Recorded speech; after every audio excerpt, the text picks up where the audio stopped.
we live in a world where good and evil has been prominently on display. It is something that we all have to face. And what I would like to share with you today are ways that we can encourage and inspire them to live a life of faith and courage and bravery and integrity. And one of the ways that we can do that is by giving them living books that contain all of those attributes. So in today's video, I'm going to share with you a small portion of living books that I feel contribute to all of those attributes. They're wonderful for either read-alouds for the family or even independent reads. So if you're interested in what we are reading this year, stay tuned.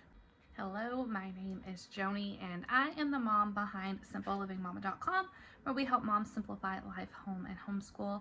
And in today's video, I am going to be sharing with you the small selection of living books that I have chosen as family read-alouds, and some of them are independent reads as well for my kids this school year.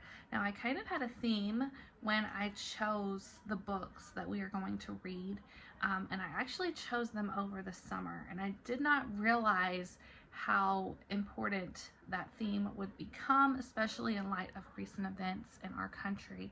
But the theme that I chose is I wanted books that would inspire my kids and encourage my kids to live a life of courage, bravery. There's a lot of aspects of good versus evil in these books, and the truth is that good always wins. Good does prevail in the end, and that's what these books encompass and embody. Now, before we get into this list of books that I have here before me, I do want to talk a little bit about a Charlotte Mason education, and one of the reasons that we do read living books like this in a Charlotte Mason education. One of the things that is very controversial, especially among Christians, is the reading of fairy tales and things like that. There's been a lot of talk on different Charlotte Mason forums about families who aren't comfortable with reading fairy tales and, you know, all of this other stuff. And that, you know, I'm not here to say what's appropriate for one family or another, but I will speak for my family and my feelings. We read fairy tales in our home because they so clearly highlight the difference between good versus evil and the fact that good does prevail over evil. So that is one of the reasons that we do read those fairy tales and other books like that in our house and many other Charlotte Mason homes as well. Now, the books that I have here before me are not necessarily fairy tales. I will say that most of these books I have actually never read before. I chose them specifically because of the different themes of courage, bravery, sacrifice, good versus evil, and things like that. Several of these are classic books that have been around for a really long time. Some of them were unfamiliar to me to begin with.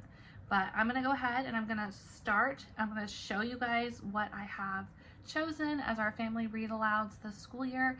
And then also I will have either up in the cards or down in the description box, and probably both, a link to a blog post that is going to have many, many more book recommendations if you are interested that discuss those different themes that we're talking about here today.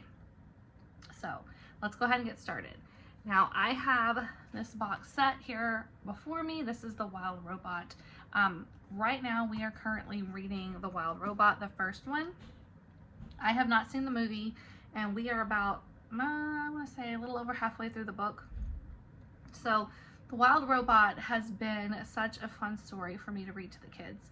It's about a robot who gets shipwrecked on an island, and when she comes to life, all of the other animals on the island think she's this monster and they're afraid of her, but she perseveres and she ends up sort of mingling with the other animals and taking on different roles within the group and the community that really help to show her resilience and her perseverance, and the other animals come to understand that she's not this monster.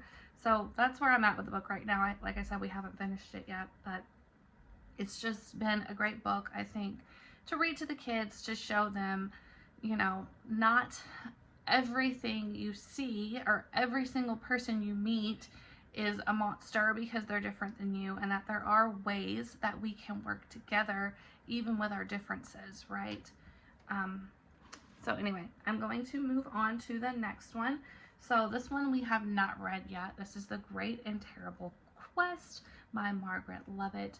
This is about an orphan boy who finds this wounded knight, and he ends up risking his life to help this stranger, and they are going on this quest, and the knight has no memory, so he doesn't know exactly what this quest is that they're going on, and so the little boy doesn't know either. It says, along the many paths they follow, Trad discovers the meaning of friendship, family, and sacrifice as he learns who he really is. Join Trad and the forgetful knight on their quest across a harsh and forbidding medieval landscape where they risk everything to regain that which they didn't know they had lost. So I thought that sounded like a really great book, especially for my boys. I think they're going to enjoy that. Here is another book we are reading. This is a family read aloud. We are almost halfway through this one. This is The Princess and the Goblin. My 4-year-old has also been enjoying The Princess and the Goblin.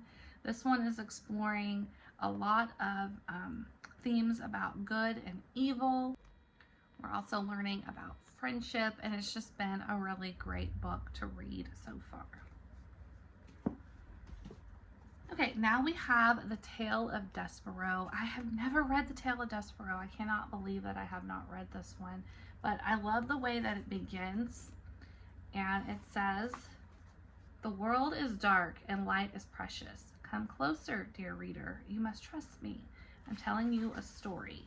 So we're going to hear all about this brave little mouse, and I'm assuming that he is going to go on some sort of adventure where he is going to have to choose between the darkness and the light, and it's just been recommended as a really great book, especially for boys in particular between ages 7 and 11. And a lot of my read alouds, you will notice, are geared towards that age group because I've done tons of read alouds with my older kids, and I wanted to choose some that would really be great for that middle group of kids that I have. So it's also called a modern fairy tale. So like I talked about earlier, but the reason that we read fairy tales is because of the stark contrast of good versus evil as a theme within those tales. So that's what we're going to be exploring here.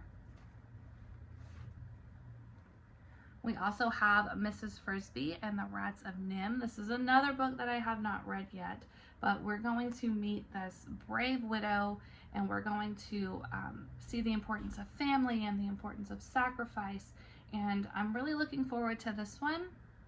It is also another, let's see, this one is a Newbery Medal winner, so this is another great book with those wonderful attributes that I have been talking about throughout this video.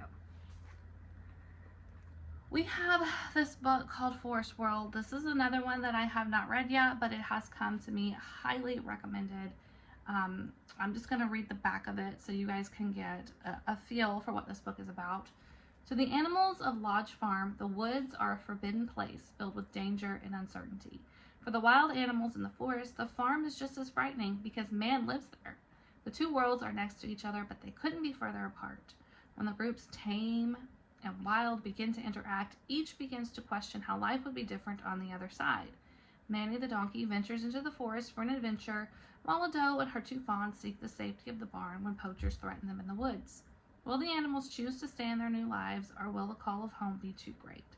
So, we're going to see the contrast between the wild animals and the tame animals, and, is the grass really greener on the other side here in this book? So definitely another one that I am interested in reading.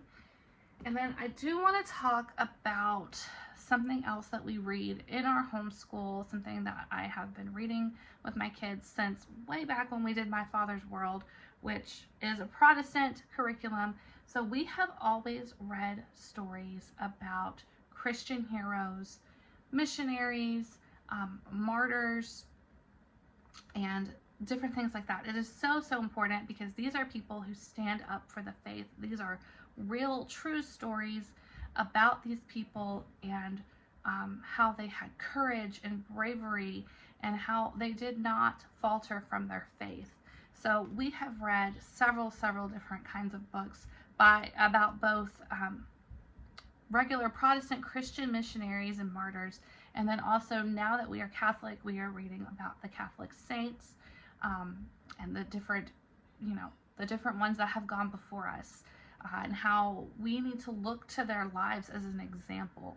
So in our homeschool, we use a lot of the Vision book series. These are wonderful stories about the saints, all different types of stories written by several different authors.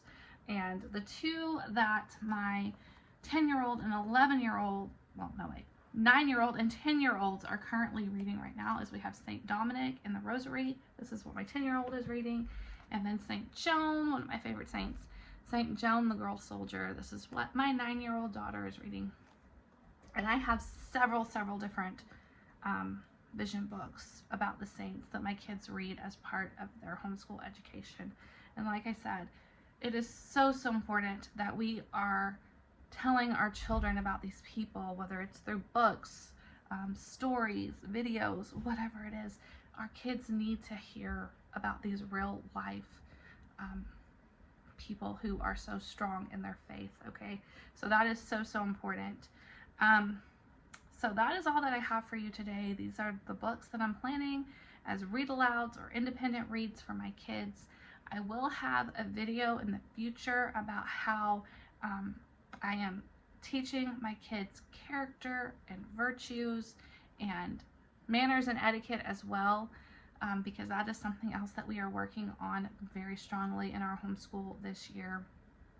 But that's going to be a separate video, and it's not necessarily going to be just about books. So if you're interested in that, I do invite you to like this video and subscribe to the channel, and I will see you in the next video.